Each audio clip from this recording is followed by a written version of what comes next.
Bom dia a todos. Essa é a nossa primeira aula de consultoria, da disciplina de consultoria, tá? E a bibliografia de referência de hoje são 4 artigos. Os artigos de Ituaçu e Tonelli, Sucesso, Mídia de Negócios e Cultura do Management no Brasil. O artigo de Prats et al., né? No Value Generation, Successes in Exact Science that Everyone Can Learn, na revista de administração da Mackenzie. De Rampaz, o Management e o Projeto de Controle do Mundo, que está publicado na Farol, Revista de Estudos Organizacionais e Sociedade, e o artigo de Wood Jr. e Ana Paula Paz de Paula, Pop Management, Contos de Paixão, Lucro e Poder, publicado na revista Organizações e Sociedade.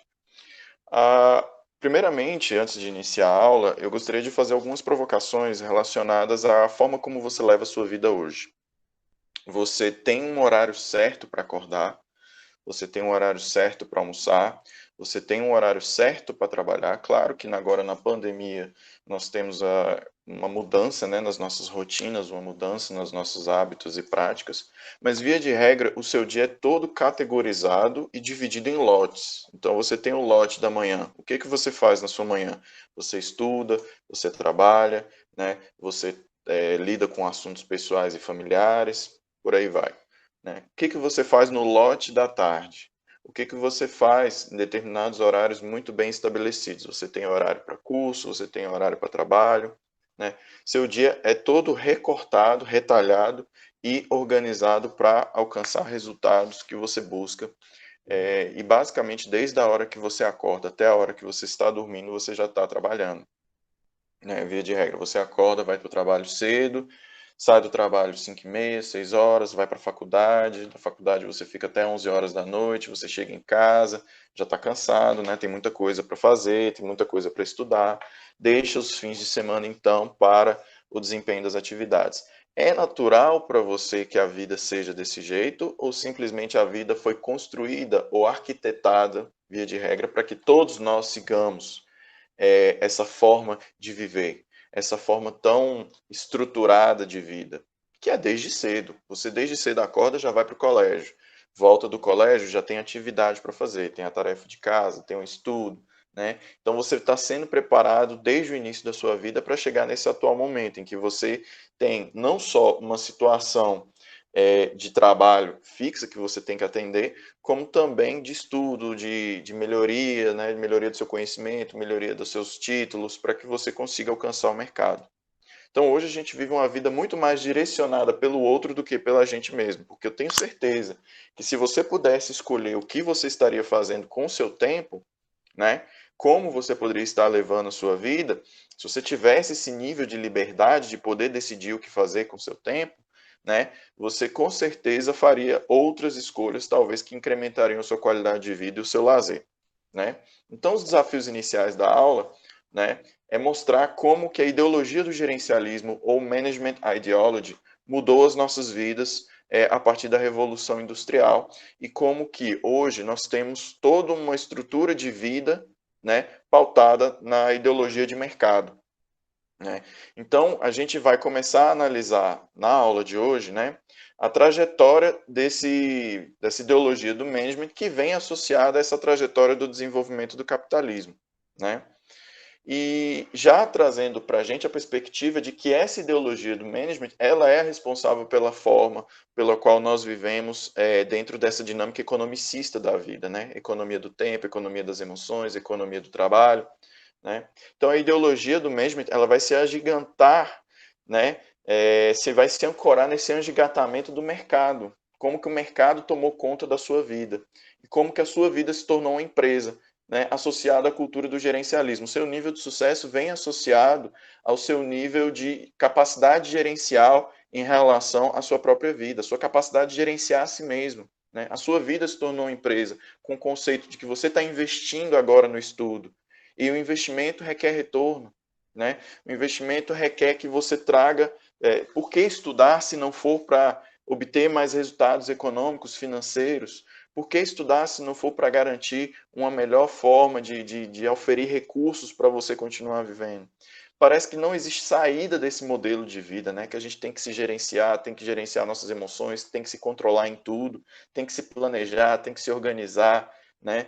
Então, tudo isso Faz parte da gestão, e tudo isso é trazido para que a gente se gerencie de uma forma muito personalizada, como se empresa fôssemos, né? Então, o desafio dessa aula é entender como a gente chegou nesse status da vida, né? Que parece que não existe saída, de que o sucesso depende da sua capacidade de gerenciar a sua própria vida, né? E mostrar como que isso hoje tem sido construído nas nossas mentes, nas nossas cabeças, ok? Então, para a gente entender como isso aconteceu, a gente precisa entender um pouco da história recente, né, do que aconteceu ao longo do desenvolvimento capitalista no último século, tá? No último século, e mostrar como foi se desenvolvendo uma ideologia de gerenciamento, né, com força hoje nas nossas subjetividades e no nosso cotidiano. Antes da gente ter essa sociedade capitalista como a gente conhece, a gente tinha as chamadas sociedades agrárias, né, as sociedades agrícolas. Nessa sociedade agrícola, a gente produzia arroz, feijão, e a gente produzia arroz, feijão, sabendo para quem a gente ia vender. Então, eu produzia pensando nas pessoas que iam receber esse arroz e feijão, pensando no propósito de produzir esse arroz e feijão, que é comer, né? Então, esse trabalho, ele era uma economia de trocas em que a gente tinha um destinatário final dos nossos bens e dos nossos serviços e do nosso trabalho, né? Dos grãos, da produção. Então, a gente sabia quem eram as pessoas que iam consumir o que a gente ganha, né? Então, essa sociedade era muito pautada por valores familiares, valores de mutualismo mesmo, de pessoas que se ajudam dentro de um determinado contexto. Então, a comunidade agrícola começa a produzir e cria uma economia de compartilhamento e de trocas em que elas conseguiam prover para si mesmo a partir de valores familiares, sociais, um culturalismo mesmo de coletividade. Isso muda após a Revolução Industrial. Por quê? Porque a gente então vai adotar um novo conceito, que é a da economia de mercado. E o que essa economia de mercado vai dizer? A economia de mercado vai dizer que, em vez de nós produzirmos para pessoas, nós produzimos para o mercado. Então, a gente já despersonalizou a característica fundamental da produção. Então, hoje, por exemplo, se eu produzo remédios para pessoas com doenças, eu não produzo pensando nessas pessoas, eu produzo pensando no mercado. Então, qual é o benefício que o mercado vai me trazer? Valores culturais, sociais, agradecimento? Eu conheço a pessoa que está recebendo o valor do meu trabalho? Não. O que o mercado vai te dar em troca é única e exclusivamente uma coisa: dinheiro.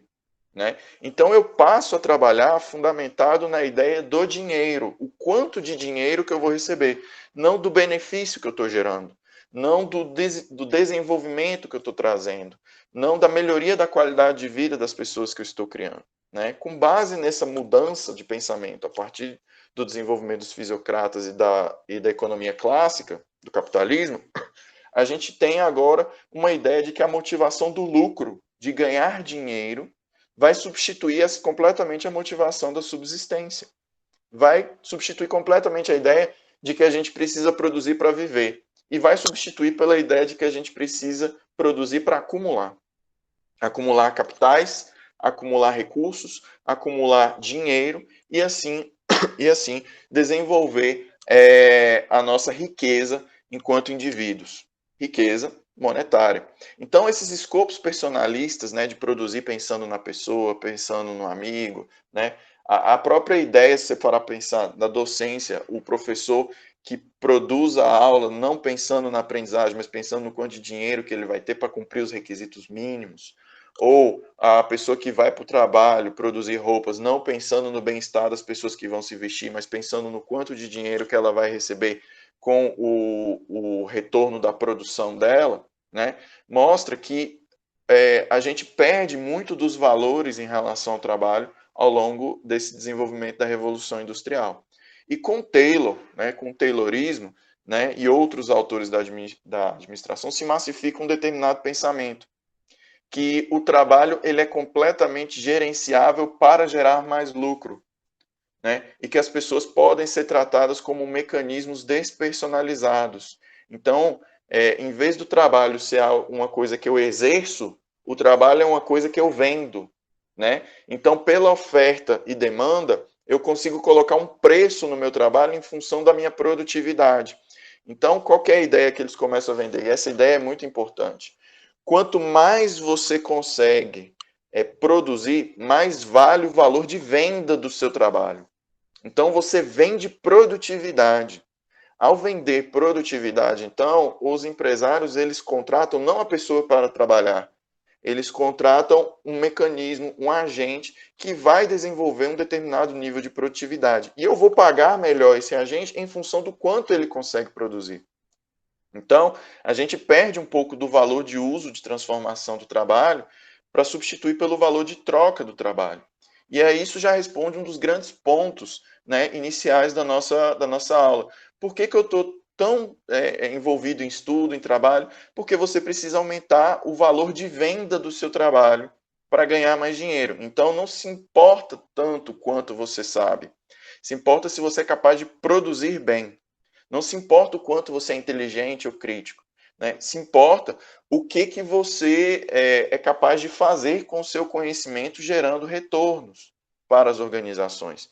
Então, e assim se massifica a ideia de que nós pagamos pela produtividade. Então surge assim a ideia do homem econômico, o agente que racionaliza a vida. Você está buscando estudar para aumentar a sua produtividade, para você produzir mais e produzir mais, você conseguir receber mais e lucrar mais. Então, olha aí a ideia de investimento. Você investe em estudo, você investe em conhecimento, você investe nos seus próprios capitais, em si mesmo, e a partir desse próprio investimento nos seus próprios capitais, você passa a ter um valor de mercado, um valor que é completamente definido de forma racional. Ou seja, que você está racionalizando, pensando no custo-benefício de todas as ações. Então, se você acha que o seu trabalho vale muito e você está ganhando pouco, cabe a você, então, aumentar o seu escopo de produtividade, sua capacidade de produtividade e buscar vender o seu trabalho no mercado. Então, assim, as relações de afetividade, as relações personalistas, as relações culturais, elas vão sendo todas substituídas pelo caráter de dinheiro. E assim, essa macroestrutura do mercado, ela começa a tomar conta das nossas vidas, fazendo com que o objetivo primordial da nossa existência seja acumular capitais, acumular dinheiro. E esse pensamento econômico perdurou e ele chegou a ser ameaçado pela União Soviética, né? Ele chegou a ser ameaçado pela Rússia, né? Com o advento do pensamento socialista, em que aqui a gente não trabalhava tanto com as ideias do individualismo racional, da economia das trocas racionais, né? Mas sim a ideia de um certo coletivismo, de fazer do trabalho para sobreviver, não trabalho para acumular, de fazer da aprendizagem um ato mais significativo, de ter um projeto de sociedade em que a gente pode se pautar menos pelas relações de competição e mais pelas relações de cooperação. Né? Então eram dois projetos diferentes de sociedade que gerou uma guerra, mas não foi só uma guerra como a gente conhece, né, que é a Guerra Fria, mas uma guerra pela luta de pensamentos, a guerra pelo coração das pessoas. Né? Quem vai convencer primeiro o mundo de que a sua forma de pensar é melhor? Então aí surge uma luta entre Estados Unidos e União Soviética de que o seu modelo de pensamento seria o melhor.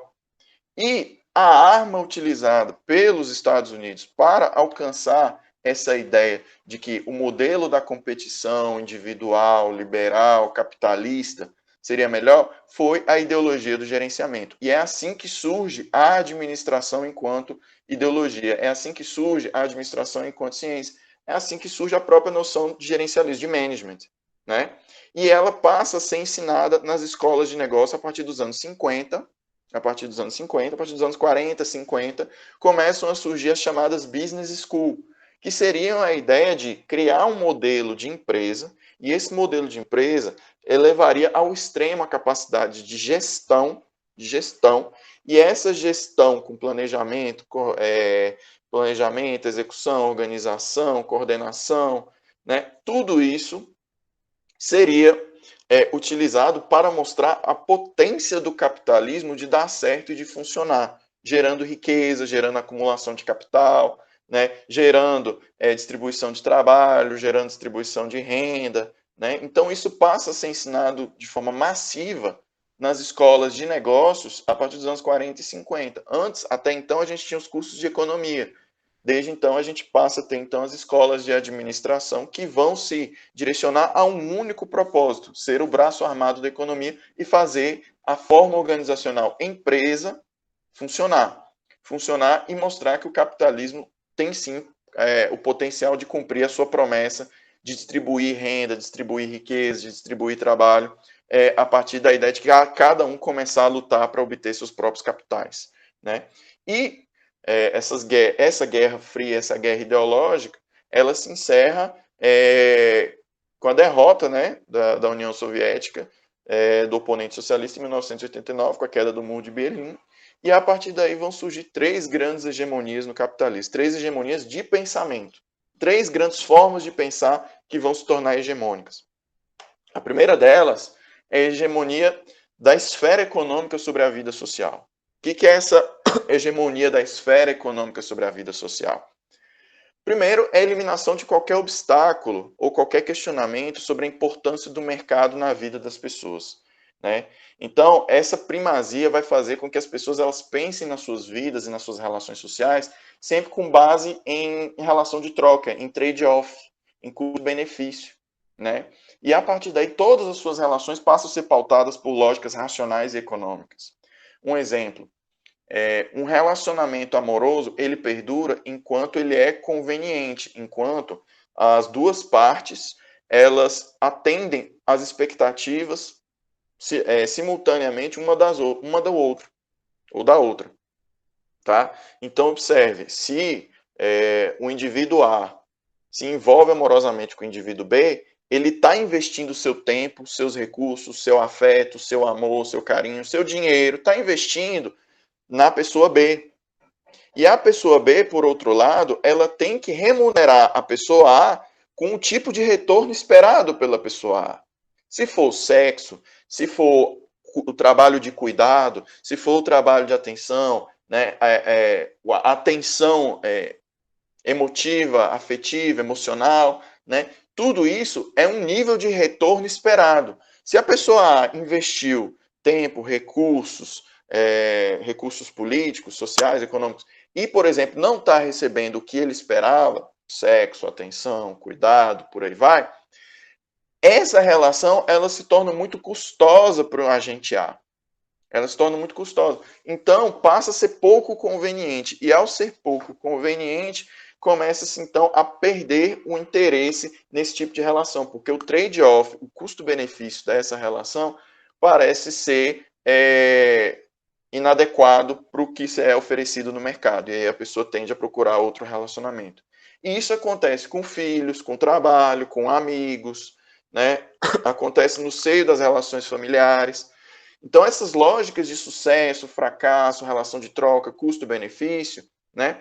Elas vão ser socializadas na gente desde cedo por meio de blogs, mídias de massa, televisão, rádio, né? As historinhas infantis. Desde cedo a gente vai aprender que essa ideia de amor próprio, de cuidado próprio, de investimento, de retorno, dessa relação, é esperado uma certa simetria entre o que você espera e o que você recebe do mercado.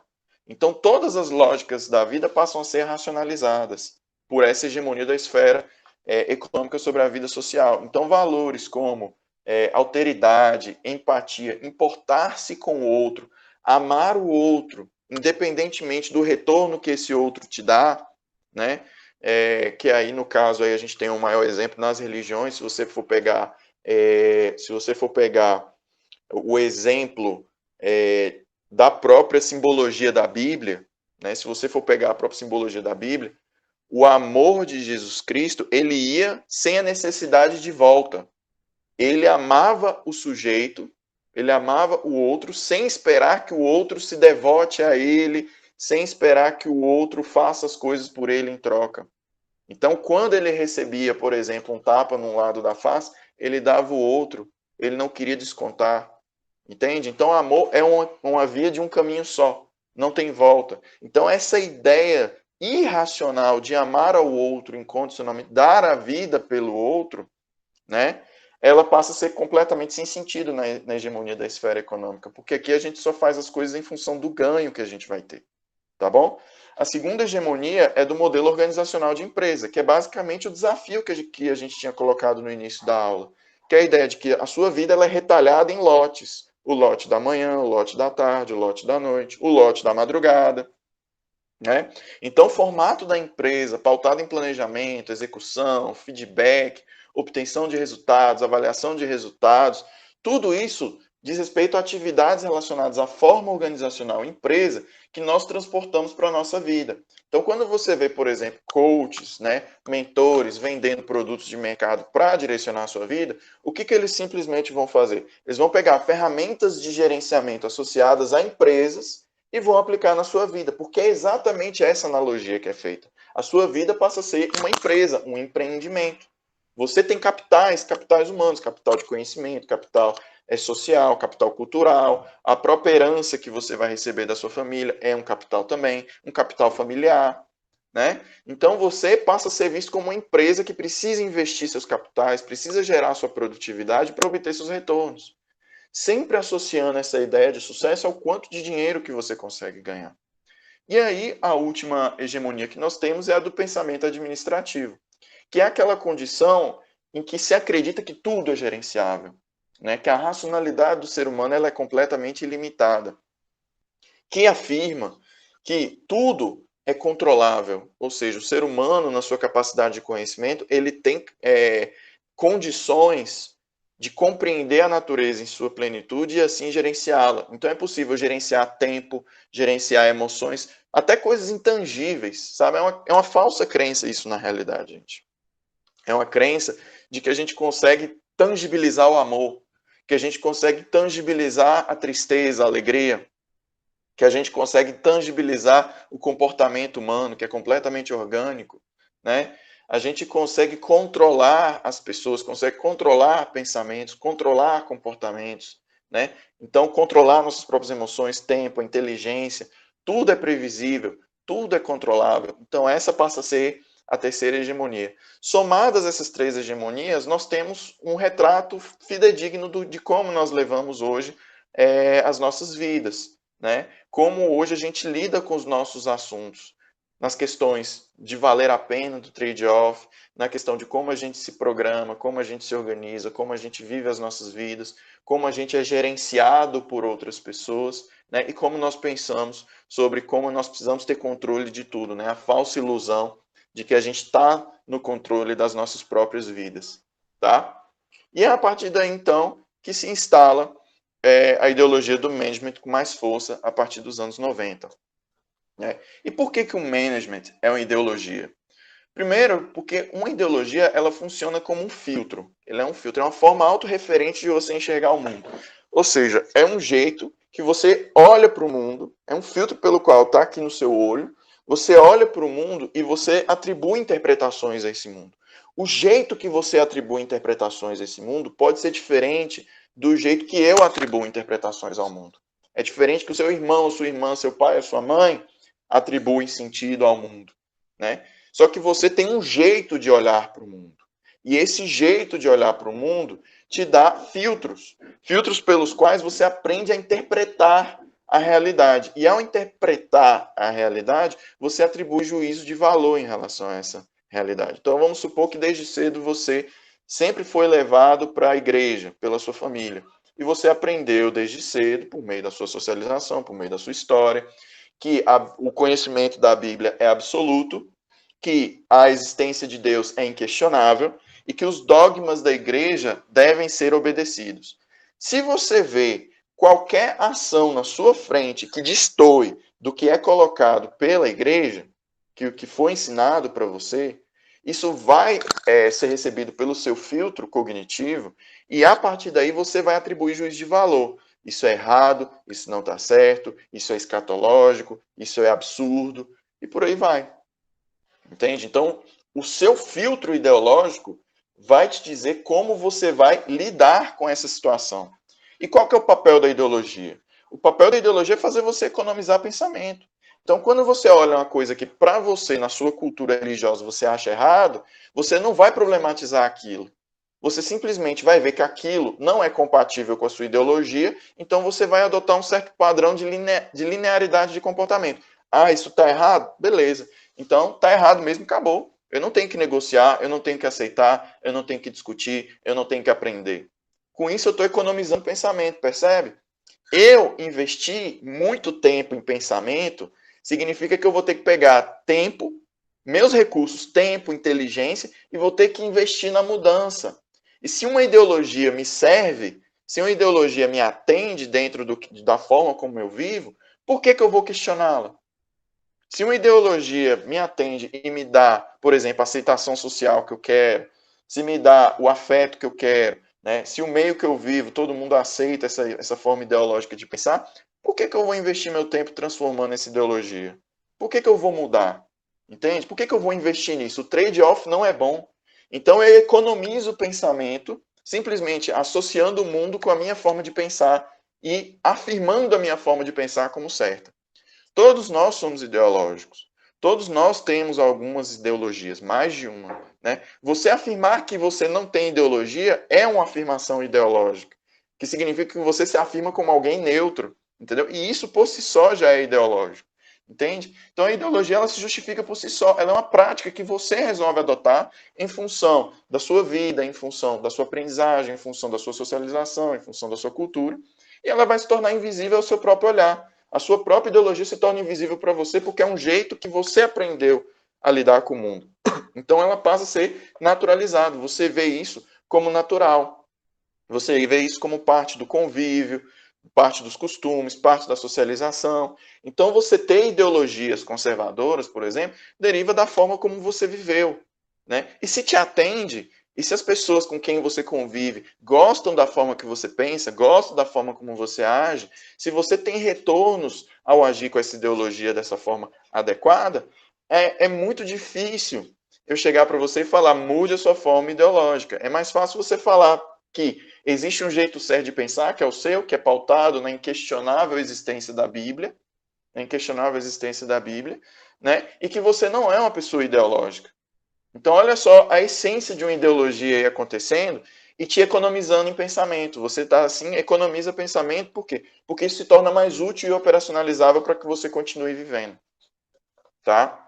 Então, nessa lógica de ideologia, hoje, as nossas formas de encarar o mercado, elas são extremamente ideológicas, extremamente pautadas para um direcionamento ideológico específico, que é a ideia do dinheiro, que é a ideia do sucesso, e a ideia de que os empresários, os bem-sucedidos, aqueles detentores de posse, são os maiores popstars, os maiores exemplos que a gente tem no nosso tempo moderno.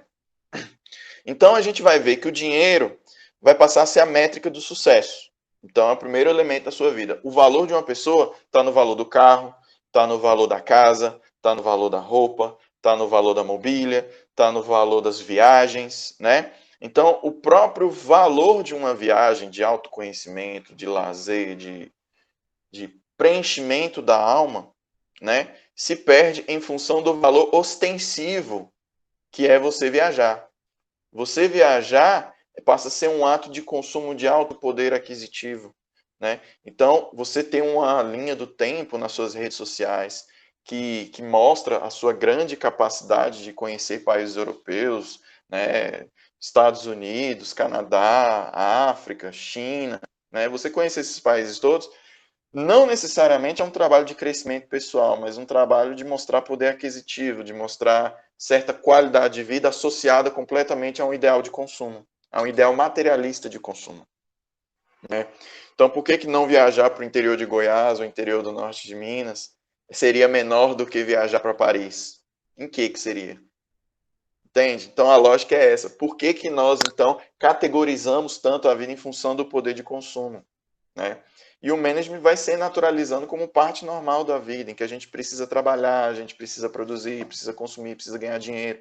Tudo vai passar a ser objeto da administração. Justiça, o executivo, as cidades, né, as emoções. Né? Hoje a gente tem gestão das coisas mais variadas possíveis. A gente tem gestão da educação, gestão do ensino, gestão cultural, como se cultura fosse uma coisa a ser gerenciada, né? Gestão de mentes, né? Gestão da alma, como no caso das igrejas. né? Tudo passa a ser objeto da administração. Portanto, a medida do sucesso da produtividade é que todos nós nos tornemos excelentes administradores. Então, tudo tem que ficar na mão da administração, do businessman, né? Os homens de negócio. Então, essa ideia de businessman, ela se cresce. Por isso que a gente fala que os empresários, eles vão se auto-intitular como os heróis da economia. O empreendedor vai se auto-intitular como o motor da economia. Eles vão ser vistos como uma forma de grandes vencedores. E isso vai ser associado à imagem deles, e isso é muito forte hoje na nossa sociedade. Essa visão de que os empreendedores são os grandes heróis, nós precisamos fomentar o empreendedorismo, porque a pessoa que é empreendedora é melhor, né? A pessoa que é empreendedora é boa, a pessoa que não é ruim, né? Então, esses businessmen, eles vão pulular, eles vão ocupar todos os nossos espaços da mídia como modelos a serem seguidos. Como modelos a serem seguidos. Então, muitos desses businessmen vão estar aí nas redes sociais, na televisão, vão ser consultados, vão estar na política, né? Vão estar nas mídias de negócio, né? E vão criar, muitas vezes, literaturas, produção de ideias simplistas, impositivas, prescritivas, binárias. Faça como eu faço, seja como eu sou, haja como eu ajo, né? Seja tudo aquilo que eu estou dizendo para você que você tem que ser. Eu vou salvar o Brasil. O empreendedorismo, o empresário vai salvar o Brasil. E o empregado, ele fica como nessa ideia? Ele fica como aquela pessoa preguiçosa, aquela pessoa que não tem compromisso, aquela pessoa que não tem capacidade de empreender, aquela pessoa que não tem capacidade de transformar a economia. Então, o trabalhador, que é aquele que gera riqueza de fato com a sua produtividade, que vende o seu trabalho, né, ele passa a ser relegado a uma posição secundária, uma posição marginalizada, enquanto que é romantizada essa ideia do grande empreendedor, do grande empresário. E eles ganham esse espaço na mídia porque a leitura deles é muito fácil. É muito fácil, eles conseguem falar de um jeito muito palatável para quem não tem estudo, né? Principalmente em terra brasilis, né? Que o nível de estudo nem sempre é tão alto. E a pessoa lê aquilo, vê a imagem daquela pessoa de sucesso, vê a imagem daquela pessoa que tem tudo, vê que a sua própria pessoa não tem nada, e vê a outro como modelo, exemplo, e o outro fala de um jeito que entende, daquele jeito falando palavrão, daquele jeito coloquial, despojado. Ah, porque se você começar a trabalhar muito mesmo, você vai conseguir. Não tem erro não, é só trabalhar. Né? Por serem leituras fáceis, muitos vão fazer sucesso, mesmo que não tragam conhecimento relevante nenhum. Então hoje nós temos um mercado de receitas de bolo que são vendidas como se fossem as grandes soluções do sucesso no mercado de consultoria, mas na realidade não muda nada, não transforma nada. Não consegue trazer um efeito positivo de sucesso de fato. Porque o sucesso não depende simplesmente do esforço, não depende simplesmente da dinâmica de investimento e retorno. Depende de condições sociais, depende de condições culturais, condições religiosas, né? De condições de políticas também, né? De políticas de assistencialistas ou não, né? Políticas de desenvolvimento econômico. Né? Então, a gente vê muita receita de bolo e frases de efeito sendo vendidas como se fosse solução para todo mundo. Mas aí eu pergunto para vocês, se fosse a solução de fato, a gente já não teria resolvido o problema da maioria da população?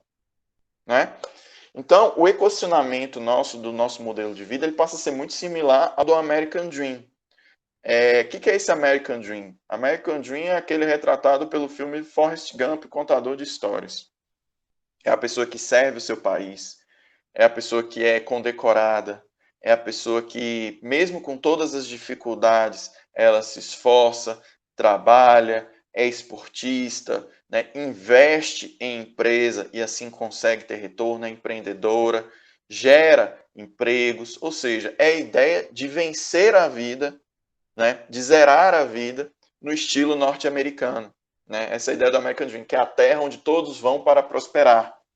Né? Então a classe média brasileira ela compra esse padrão de consumo e de pensamento americanos. Ela compra de uma forma muito acrítica. Ela não entende que o nosso país ela é composta pelas suas peculiaridades históricas, políticas, econômicas, né? A nossa forma de colonização foi diferente, a nossa forma de pensar, a nossa cultura é diferente da cultura norte-americana, né? Então ela vai comprar esse padrão de consumo ideológico, né? E padrão de consumo mesmo. A gente consome coisas da Disney, a gente consome de empresas norte-americanas. O nosso estilo de vida tende a ser muito próximo do estilo predominante nos Estados Unidos. A nossa forma de pensar a política, né? A nossa forma de pensar a economia é muito influenciada pela forma norte-americana de se atuar na sociedade. Né? E a gente adota o ideal de empreendedorismo como que não funciona como funciona lá. Então a gente simplesmente importa essas teorias e fala: o empreendedor é o motor da economia. Ora, quem disse que o nosso empreendedor brasileiro funciona como o empreendedor norte-americano? O empreendedor brasileiro, ele atua para a subsistência ou ele atua para acabar com a concorrência? Porque lá atua para acabar com a concorrência. Aqui o empreendedor, ele trabalha para sobreviver.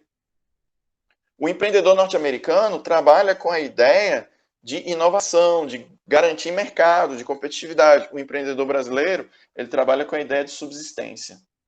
Ele trabalha com a ideia de que não é questão de inovação, é questão de conseguir garantir recursos. Então ele não investe em inovação, ele não investe em sustentabilidade. Ele precisa do lucro para ele sobreviver. Né? Então ele não pensa da mesma forma, ele não planeja da mesma forma, ele não gera planos de negócio da mesma forma, ele não tem o hábito de pensar no mercado como se pensa lá. Né? Então não é o mesmo modelo, não é a mesma forma de pensar. Né? E hoje a gente adota padrões de sucesso muito parecidos com o da cultura norte-americana. Então o que é da ostentação norte-americana, em pouco tempo passa a ser da ostentação brasileira. Né? E essa ideia do sucesso como dinheiro, como lá aqui também passou a ser. Só que nem sempre sucesso foi sinônimo de dinheiro. Sucesso já foi visto como desenrolar dos fatos, sucessão dos fatos, né? Já foi visto como uma sucessão de acontecimentos, ou seja, é o desenvolver-se da sua vida. Sucesso, então, começou com o tempo a mudar a acepção do termo para algo relacionado à ideia de vitória, de triunfalismo. Né, de triunfalismo. Ou seja, o sucesso ele acontece com o triunfo. Né? Então a gente acaba dando propósito à vida, né, com essa ideia de triunfalismo dentro do que é importante na nossa sociedade mercantil, que é a ideia de ter muito dinheiro. Então, uma pessoa bem-sucedida é uma pessoa que adquiriu muito dinheiro ao longo da vida. Né? Não uma pessoa que adquiriu muitos conhecimentos, estudou, se tornou sábia, ou uma pessoa que cuidou de muitas outras pessoas, foi capaz de dar acalento afetivo. Né? Isso não é visto como sucesso. Sucesso é alcançar um patamar de consumo superior aos demais. Né? Acumulando riqueza, acumulando capitais. Né? Então, esse management, né, como a gente conhece, acabou se convertendo numa grande indústria de produzir pensamentos na nossa vida, que desde cedo que a gente está vivendo sobre ela, né, que atua por 4 linhas de frente, como um corpo de técnicas a ser aplicado, como um produto a ser comercializado, como um campo de conhecimento a ser explorado e como uma ideologia a ser defendida na sociedade. Vamos atuar em cada um deles e entender mais ou menos como é que cada um funciona? Então, o aspecto mais óbvio é ser um conjunto de técnicas.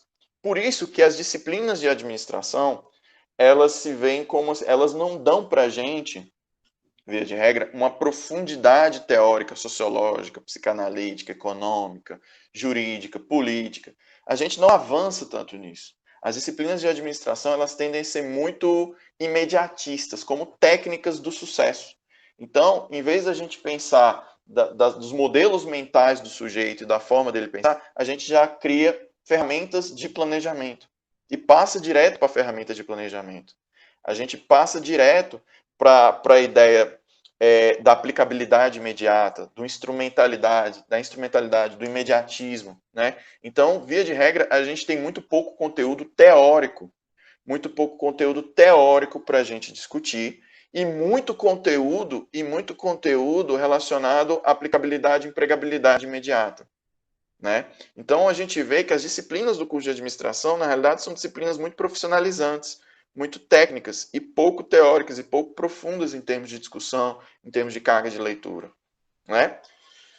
E esse é o primeiro ponto, ou seja, a imediatismo, a instrumentalidade, você conhecer as ferramentas, você conhecer o que está na moda, você conhecer o que é a grande coqueluche dos métodos de administração, isso passa a ser o grande efeito do modismo imediatista da administração, né? A segunda abordagem, né, do management, segunda linha de frente, é que a administração também é vendida como um produto.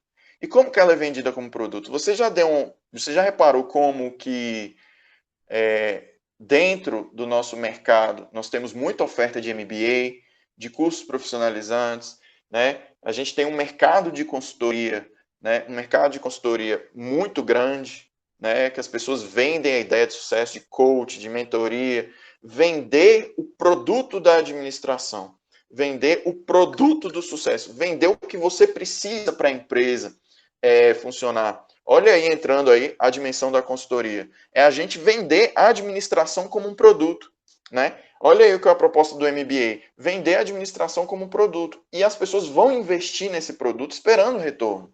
Vão investir no produto esperando trazer ganhos para si também, né? Então a gente tem, assim, um enorme mercado hoje de consultorias, de palestras, de pessoas dando show em palcos, né? Vendendo 6 dígitos, 9 dígitos, vendendo a ideia de sucesso, de felicidade, de transformação, de propósito na vida.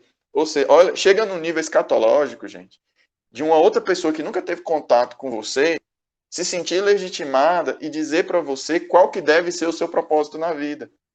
Chegou nesse nível, entende? Então a gente vê aí coach quântico, né? De tudo que coisa que aparece aí, a gente vê como a venda do sucesso, né? E acontece também no mercado de educação, né? Se você for olhar as propagandas de cursos de administração, de MBAs, você sempre vai ver associada à ideia do curso a ideia de uma pessoa que venceu na vida, uma pessoa que consegue aproveitar a vida com seus filhos, com sua esposa, alguém que alcançou o sucesso, né? Então a ideia da venda da administração sempre vem associada à ideia de sucesso financeiro, de sucesso profissional, né? Tudo sob a promessa do lucro, da satisfação das suas necessidades, do cumprimento dos seus sonhos. Então, a própria administração ela se torna um grande negócio, né? A própria administração ela vai se tornar um negócio rentável, né? Eu vou vender a administração. E já há uma economia de escala nessa indústria hoje sobre venda da administração como um produto. A terceira perspectiva, né, é que o management, né, ele pode ser visto como um campo de conhecimento. Um campo de conhecimento que naturaliza a ideologia capitalista, né? Então, quando a gente estuda a administração, a gente não estuda a administração numa perspectiva cooperativista, via de regra, né? A gente estuda a competição, a gente estuda a competitividade, a gente estuda a dimensão dos negócios, né?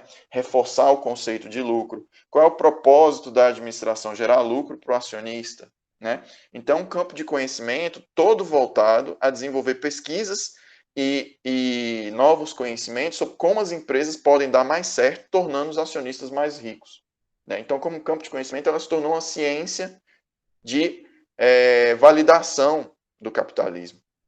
E, por fim, né, a administração ela vai ser uma ideologia. E por que é uma ideologia mesmo? Repetindo, né, parece que é meio tautológico falar assim, né? Porque é uma forma de persuadir a sociedade. Quando a gente vê uma sociedade que começa a ter muito... tornar a administração, torna ela muito cara para a sociedade, né? Torna a administração algo muito importante para a sociedade, a gente vê que a administração ela vai se tornar uma ferramenta muito interessante de convencer as pessoas de que o certo não que o certo na realidade é sempre ter mais administração. Se está dando errado, o problema é a falta de administração, né? O problema nunca é a administração, o problema é sempre a falta da administração. Então, quanto mais administração houver, melhor, né? Por isso que a gente vai dizer que a administração é o braço armado da economia, ou o espaço da validação da economia capitalista, né? Que naturaliza a ideia da competição, da autocompetição, dos resultados positivos para as organizações, do acúmulo de riquezas, né? Da não cooperação como paradigma fundamental, né? Instrumentalizar, então, as pessoas se tornou mais importante, né? do que torná-las críticas, do que torná-las conhecedoras, estudiosas, né? Então, a pessoa ela está muito preocupada em ter as ferramentas e saber como fazer, né? Está muito preocupada com a prática, mas está pouco preocupada com o estudo que está por trás, está pouco preocupada com a quantidade de conteúdo que ela tem que adquirir para ela entender a essência do funcionamento da sociedade, né? Então, instrumentalizar acabou se tornando algo muito imediatista. A administração vai passar a ser onipresente em todos os campos da vida e a gente vai se submeter à influência. Então, provavelmente, essa altura da vida, ou você está administrando outras pessoas, ou você está sendo administrado por outras pessoas. O próprio fato de você estar assistindo uma aula dentro de um curso institucionalizado, por exemplo, indica que você está sendo a sua educação está sendo gerenciada por outras pessoas, né? E a gente legitima esse pensamento de domesticação do ser humano para que ele se torne cada vez mais racional, cada vez mais ajustado a essa lógica capitalista. O sujeito que simplesmente não se curva a essa lógica, ele passa a ser completamente marginalizado. Imagine então uma pessoa moradora de rua que não quer estudar, que não quer trabalhar, que não quer viver dentro dessas lógicas que a gente tem. Ela é rechaçada e marginalizada. Ela é colocada numa posição de extrema vulnerabilidade. Por quê? Se você não se adequa à lógica do capitalismo, a essa lógica do trabalho, do management, né, você passa a ser completamente rejeitado desse modelo de sociedade.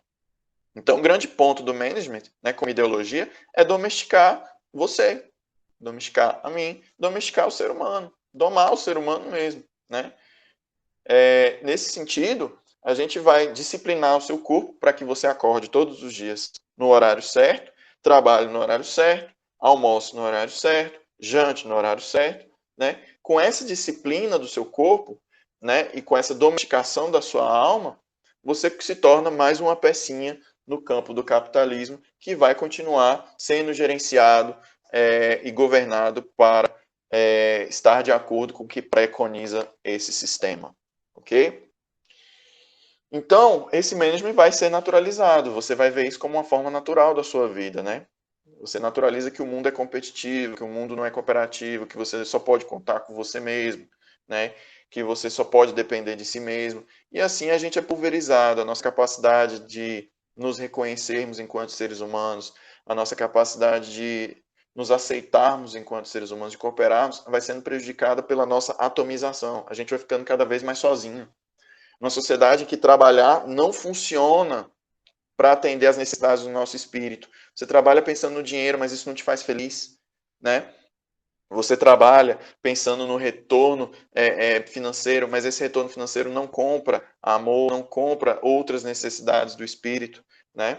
E você vai se sentindo cada vez mais sozinho nessa sociedade, né?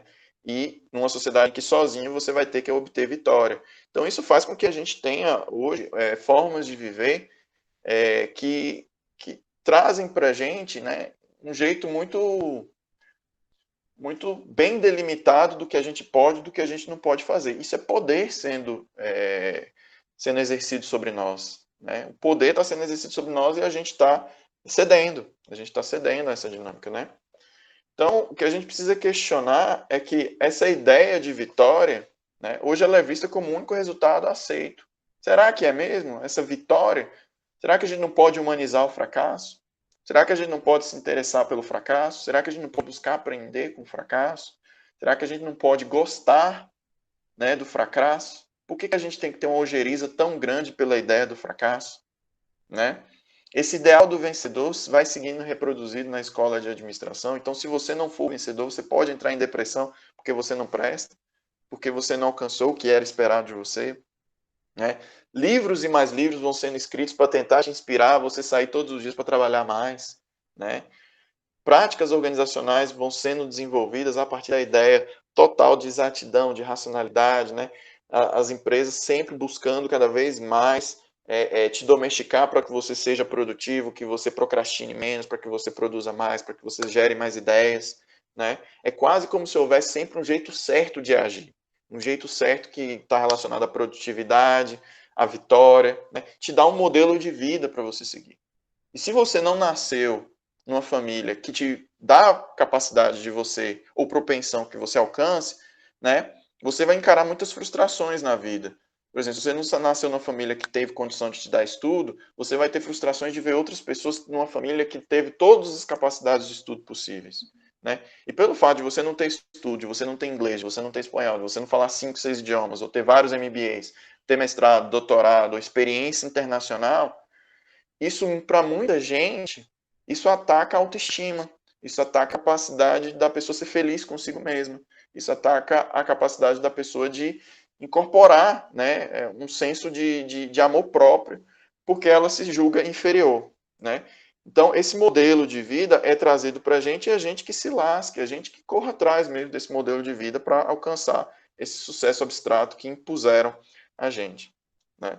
E essa decisão correta, então, é sempre o legitimado, é o administrador, né? É a administração que vai dizer para a gente o que é o certo e o que é errado. Então, nós todos estamos correndo atrás do que é a melhor administração. Entender o management, então, significa entender que existem interesses por trás disso. O fato da gente estar vivendo uma sociedade que retalha nosso dia, que deixa a gente em lotes de produção, é muito interessante para quem? Para mim, que estou vendendo minha força de trabalho, ou para o outro que está lucrando com a minha força de trabalho? Entende? É muito interessante para um grande empresário que todos os seus funcionários sejam máquinas de trabalho, de produtividade, de geração de inovação e ideias. Por quê? Porque isso vai fazer elas mais ricas? Em tese, vai aumentar a renda delas, mas não vai aumentar o acúmulo de riqueza de capital. Esse acúmulo de riqueza de capital vai ser exclusivo para esses empresários. Então é muito interessante para aqueles que alcançam o topo da base da pirâmide capitalista, manter aqueles de baixo nessa condição de produtividade. Por quê? Porque no processo de aquisição de renda e produção, né, aquelas pessoas que vão crescendo não vão se igualando a quem está no topo da pirâmide. Pelo contrário, quem cresce, eles vão crescendo juntos. E assim, eventualmente, dentro do capitalismo, as próprias distâncias sociais, né, as próprias desigualdades, elas vão aumentando. Né? Então, o management, ele atende hoje a quem está no poder na modernidade contemporânea. Então, a gente tem esses interesses políticos de estruturas que vão favorecer essas pessoas que têm mais dinheiro. Então, quem chega no topo do capitalismo tende a permanecer no topo do capitalismo. Porque dinheiro gera lucro, dinheiro gera investimento. Né? Então, esses interesses econômicos de quem procura manter-se dentro dessa relação de dominação é muito interessante. Então, aquelas pessoas que têm muito dinheiro, elas vão investir em governos que têm um discurso de privilegiar empreendedor, de privilegiar empresário. Elas vão investir dinheiro em partidos políticos, né, que vão perpetuar essa lógica de pensamento. Né? E assim a gente vai aumentando a colonização do pensamento em administração. O que a gente precisa é pensar além das técnicas. Que projeto de sociedade a gente quer? Que projeto de vida a gente quer viver? Né? Pensar além do instrumental, compreender o que a gente não vê, de que forma que a nossa vida está sendo gerenciada. Né? Porque management vem do verbo to manage, que significa colocar aquele cabresto no cavalo e guiar. Ser gerenciado significa colocar um cabresto em você e você está sendo guiado para viver como as pessoas querem que você viva, não como você quer que você viva.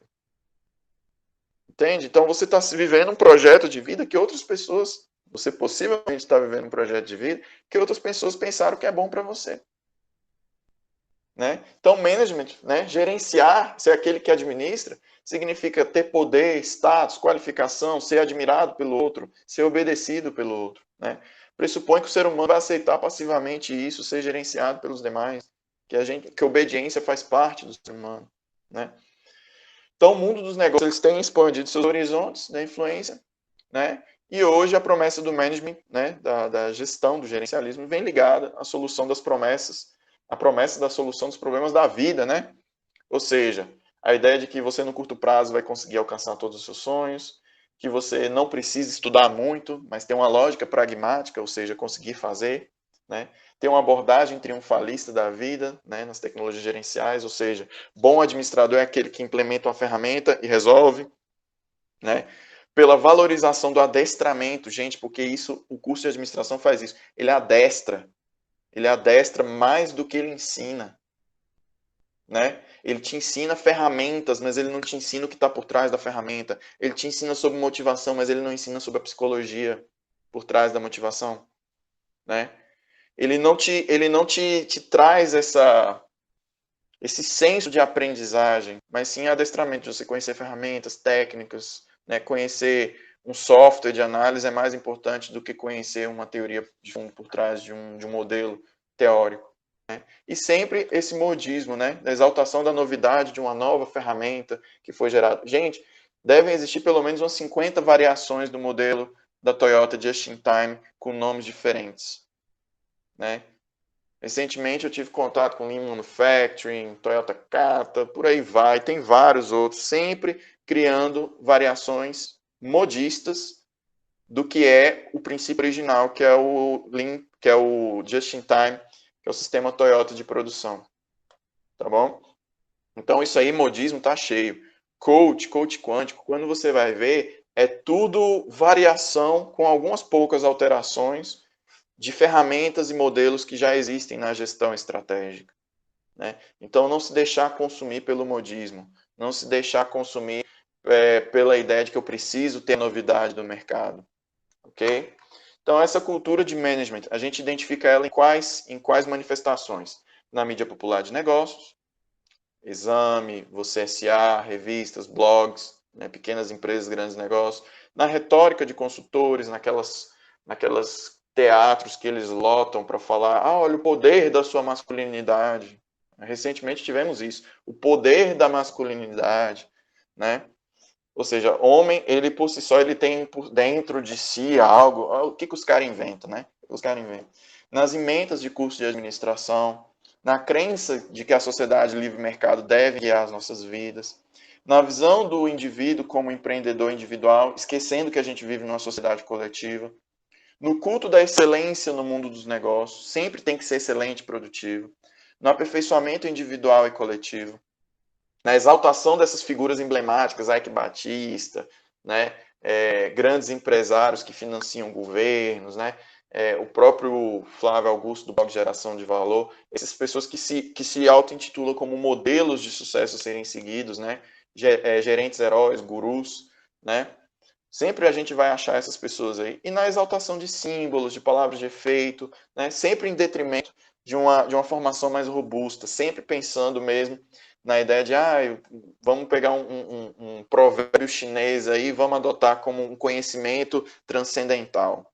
Né? Então a gente não pode ser tão simplista desse jeito, a gente não pode ser tão superficial desse jeito. Né? E a gente vê isso também, principalmente hoje no Pop Management, que é um conceito de Thomas Wood Jr. e Ana Paula Paz de Paulo, né? Que essa ideologia ela é feita desde a nossa socialização, dos nossos contos, né? De quando a gente é pequenininho.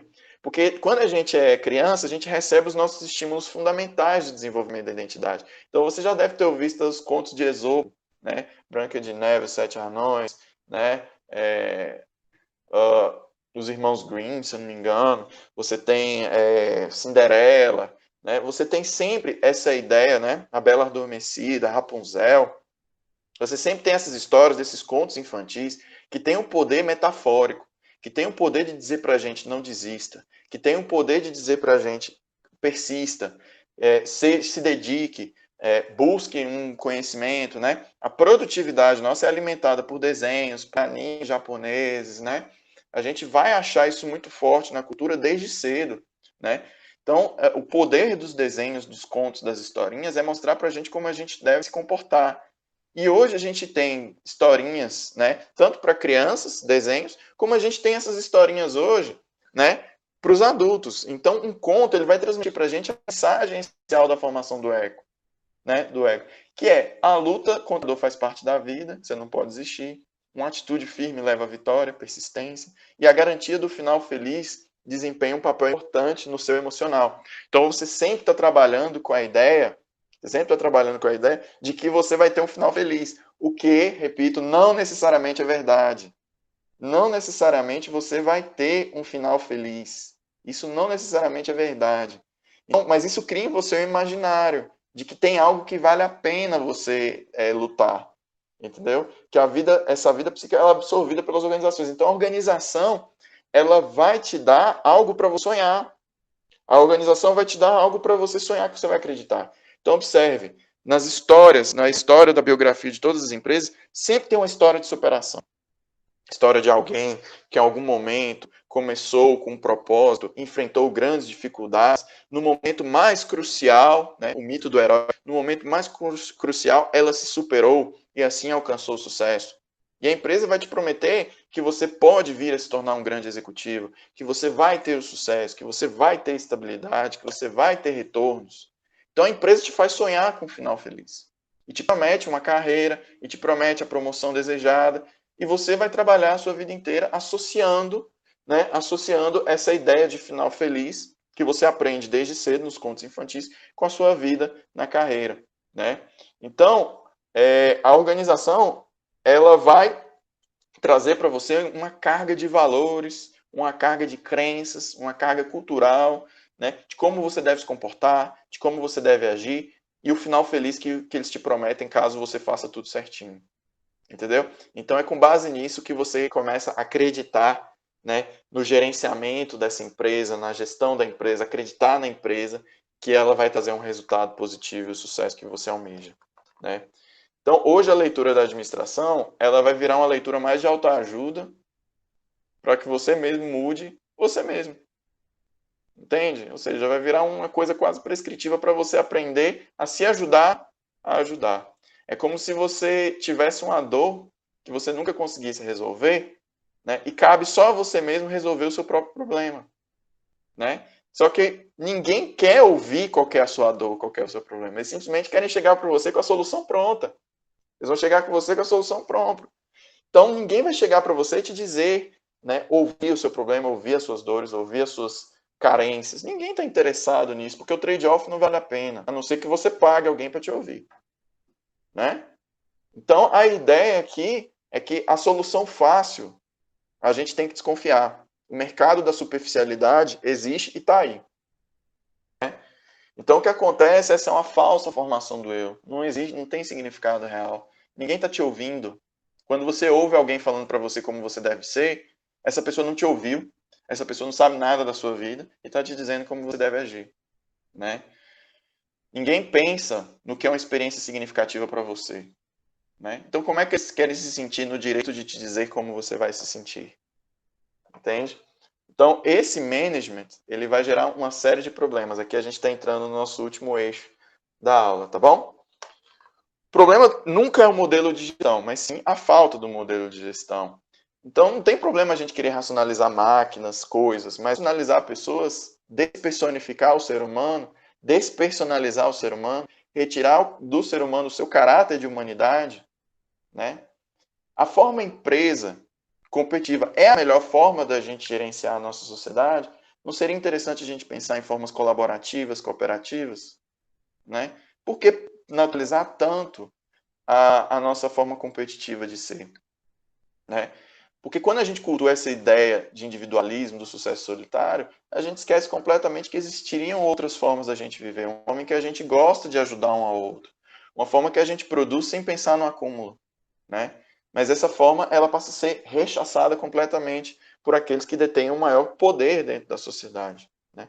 Então a competição é naturalizada, né? Porque eles naturalizam que nunca vai ter riqueza para todo mundo. Vai ter riqueza só para os melhores. E se você não é dos melhores, o problema é seu. Torne-se os melhores.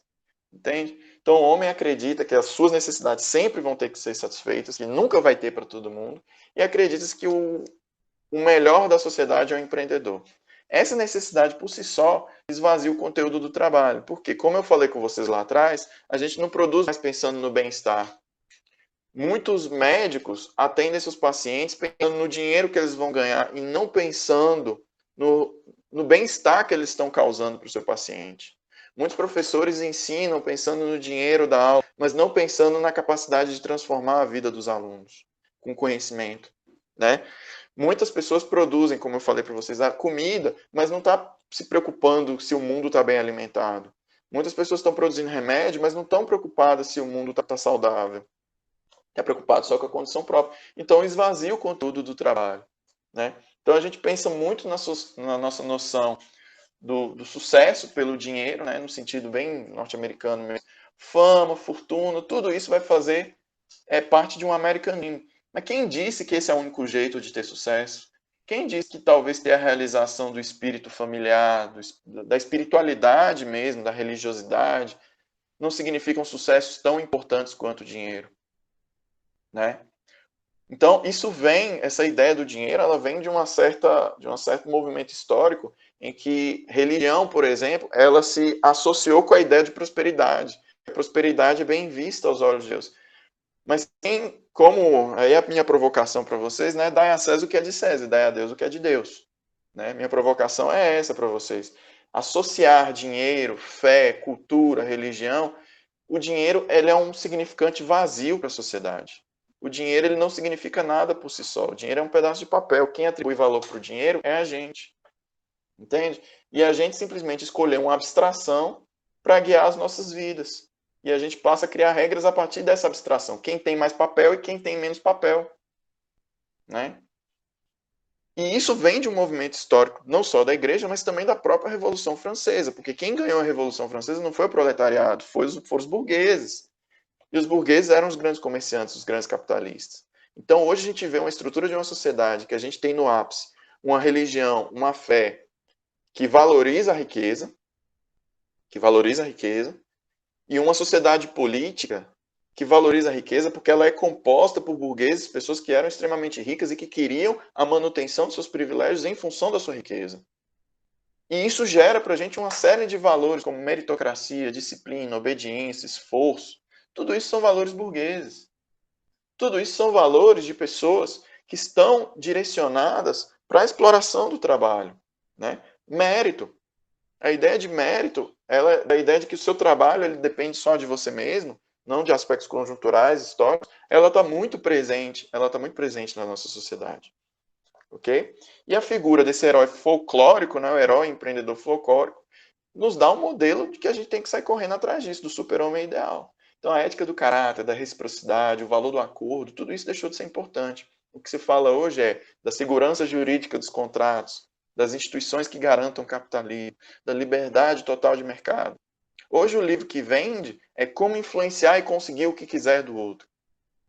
Sabe? Então, assim, chegamos a esse vazio de sociedade. Em vez da gente sentar, conhecer o outro, conversar com o outro, conhecer, entender, nos relacionarmos, a gente vai ler livro que ensina pra gente como é que a gente tem que se relacionar com o outro. Né? Então, no Brasil, esse processo também vai ser institucionalizado pela nossa academia, pela nossa faculdade de administração, né? Uma vez que os nossos próprios cursos de administração eles foram financiados e trazidos pelos próprios Estados Unidos da América. Né? E hoje a gente tem toda uma estrutura educativa, política e religiosa que reforçam essa ideologia de management. E nesse cenário é que você se insere enquanto consultor. Então eu pergunto, que consultor que você quer ser? Tá? E aqui eu trouxe os resultados do estudo de Tuaçu e Tonelli, né, que elas analisaram a revista Exame, né, que mostra que existe uma fórmula pronta, né, que a Exame ela tem um padrão, né, ela tem um padrão de como ela traz a ideia do sucesso. E elas então mapearam esse sucesso, né, as características dessas pessoas de sucesso, e trouxeram um compilado de quais são as características que você precisa ter sucesso. É uma lista pequena, tá? Vamos ler aqui junto comigo o que você precisa ser para você ter sucesso dentro do mercado de consultoria. Você tem que ser devoto ao trabalho, comprometido com resultados, ser político, saber lidar com o ser humano, ser ousado, assumir riscos e ter coragem, ser alguém ativo, dinâmico, com iniciativa e energia, ser versátil e adaptável, racionalizar seus métodos e não deixar a sorte ao destino, ser otimista e confiante, ser persistente, lidar com o fracasso e não aceitar não, possuir habilidades comunicacionais, ser uma pessoa criativa, ser uma pessoa autodidata e autossuficiente, ser uma pessoa carismática e uma pessoa que equilibra bem trabalho e família, alguém visionário e competitivo, ter capacidade de realização, realizador, produtivo, ter produtividade. E, via de regra, tá? Via de regra, as pessoas de sucesso bem retratadas são homens brancos, magros, bonitos e com excelente gosto para roupas, né? Ou seja, se veste bem, tem um padrão certo de sociedade. Via de regra, não é associado com mulheres ou pessoas de outras raças e por aí vai. Então, a gente tem um padrão de sucesso que é trazido pela mídia de negócios. Tá? Já no estudo de Prats e outros autores, né, foi analisado aquele blog Geração de Valor de Flávio Augusto, que é outro exemplo também de Pop Management, né, que vai construir algumas receitas do que leva ao sucesso. Né? Então, é que a pessoa precisa construir para si a mentalidade de sucesso, saber correr atrás, não se deixar influenciar pela condição social, né? Não se deixar influenciar pela sua história de vida, né? Para ser alguém com vontade mesmo de trabalhar, né? Para essas pessoas de sucesso, as condições econômicas de acesso ao crédito não são empecilhos, elas podem sim desenvolver sucesso, elas não se deixam depender de ajuda do Estado, ou seja, aquela ideia de self-made man, pessoas que construem a si mesmas, né? Não tem receio de trabalhar de forma exaustiva para alcançar seus sonhos, tem desprezo por ideologias coletivistas, consciência de classe, dependência do trabalhador, uma certa ojeriza, porque é uma ideia muito de meritocracia mesmo. E ele não se importa de ser considerado egoísta, individualista, porque ele é uma pessoa individualista, egoísta, que está lutando pelo seu próprio sonho, que cada um lute pelo seu próprio sonho, certo? Então, todas essas características somadas, tanto do estudo de Tuaçu e Tonelli, quanto do estudo de Prato e Serol, constituem para vocês uma receita do bolo do que vocês precisam para ter sucesso. Só que aí eu falo com vocês, ter um jeito de pensar dessa forma, né, com tantas características, parece uma condição super-humana ou sobre-humana de existência, né? Quanto que você vai precisar mortificar a sua própria subjetividade, a sua própria existência, para você se tornar o que outras pessoas querem que você seja, né? Então a gente precisa ter um pouco de um olhar um pouco mais crítico para a sociedade mesmo, sabe? Que sucesso que você quer ter? Acho que essa é a última pergunta que eu coloco, né? Os tipos de sucesso e satisfação que nos são ditos são empregabilidade, respeito, reputação, estabilidade, poder, autoridade, respeito, erguer um império, se tornar dono de negócio, tudo isso. Onde estão os outros sucessos? Estar bem consigo mesmo, gostar de si mesmo, estar bem com o próprio corpo, amar e ser amado, né? Ter a sua espiritualidade, né? Saber aproveitar momentos de lazer, saber desprender-se do consumismo para ser feliz, né? Onde foram parar esses outros ideais de sucesso, né? O sucesso de poder ajudar o outro, se sentir feliz ajudando o outro, né? A empatia, a alteridade, onde foi parar? Se perdem nessa ideologia completamente individualista e capitalista, né? Então fica aí o convite, né, a vocês pensarem, porque é nesse contexto que se insere o mercado de consultoria. E é com essas pessoas, ideias, ideologias, com esse material que vocês vão lidar quando vocês forem tratar de consultoria, tá? Então, fica aí um convite para o raciocínio. E o que eu tinha para apresentar hoje era isso. Agradeço e inicio a discussão.